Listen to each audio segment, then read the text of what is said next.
మధ్యప్రాచ్యంలో యుద్ధమేఘాలు మరోసారి కమ్ముకున్నాయి. ఇరాన్పై యుఏఈ రహస్య దాడులకు పాల్పడినట్లు వార్తలు వెలువడగా కువైట్లో ఉన్న ఓ ద్వీపాన్ని ఆక్రమించుకునేందుకు ఇరాన్ యత్నించినట్లు తెలుస్తోంది. బుబియాన్ ద్వీపంపై ఇరాన్ చొరబాటుకు ప్రయత్నించిందని కువైట్ ఆరోపించింది. అటు సౌదీ అరేబియా కూడా ఇరాన్పై మెరుపు దాడులకు దిగిన విషయం బయటకు రావడంతో గల్ఫ్ దేశాల్లో ఉద్రిక్తతలు మరింత పెరిగాయి. మధ్యప్రాచ్యంలో ఉద్రిక్తతలు పతాక స్థాయికి చేరుకున్నాయి. కువైట్లోని వ్యూహాత్మక బుబియాన్ ద్వీపంలోకి అక్రమంగా చొరబడేందుకు ఐఆర్జీసీ దళాలు యత్నించాయని కువైట్ ఆరోపించింది. మే మొదటి వారంలో చేపల పడవల్లో సముద్ర మార్గం ద్వారా ప్రయాణించి ద్వీపంలోకి చొచ్చుకెళ్లేందుకు ఇరాన్ ప్రయత్నించిందని పేర్కొంది. తమ భూభాగంలో దాడులు చేసేందుకు ప్రణాళికలు రచించారని తెలిపింది. అయితే ఈ చొరబాటును తమ బలగాలు సమర్థవంతంగా అడ్డుకున్నాయని వెల్లడించింది. చొరబాటుకు ప్రయత్నించిన 4 వ్యక్తులను అదుపులోకి తీసుకోగా మరో 2 తప్పించుకున్నట్లు కువైట్ ప్రభుత్వం స్పష్టం చేసింది. ఇరాన్ తక్షణమే బేషరతుగా చట్టవిరుద్ధమైన చర్యలను నిలిపివేయాలని కువైట్ విదేశాంగ శాఖ డిమాండ్ చేసింది. కువైట్లో బుబియాన్ అతిపెద్ద ద్వీపం. ఇందులో ఓడరేవులు, విద్యుత్ కేంద్రాలు, సబ్ స్టేషన్లతో సహా ప్రధాన పౌర, సైనిక స్థావరాలు ఉన్నాయి. చైనా ప్రతిష్టాత్మకంగా చేపట్టిన బెల్ట్ అండ్ రోడ్ ప్రాజెక్టులో భాగంగా బుబియాన్ ద్వీపంలో ముబారక్ అల్ కబీర్ పోర్టును నిర్మిస్తోంది.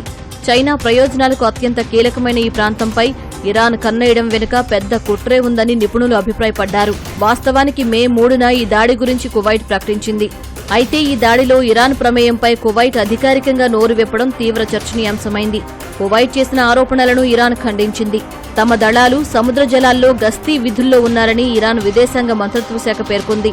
నౌకాయానానికి అంతరాయం కలగడంతో గల్ఫ్ ప్రాదేశిక జలాల్లోకి ప్రవేశించాల్సి వచ్చిందని స్పష్టం చేసింది.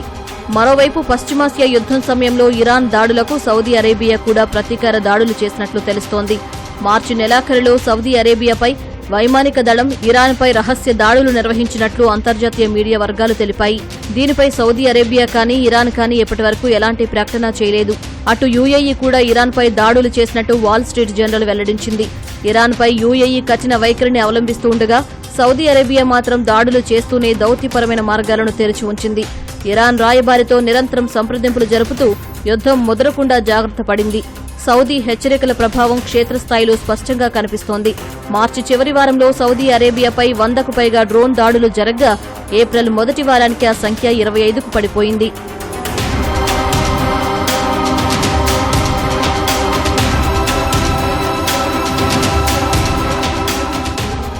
చైనా మధ్యవర్తిత్వంతో 2023లో ఇరాన్, సౌదీ అరేబియా మధ్య శాంతి ఒప్పందం కుదిరింది.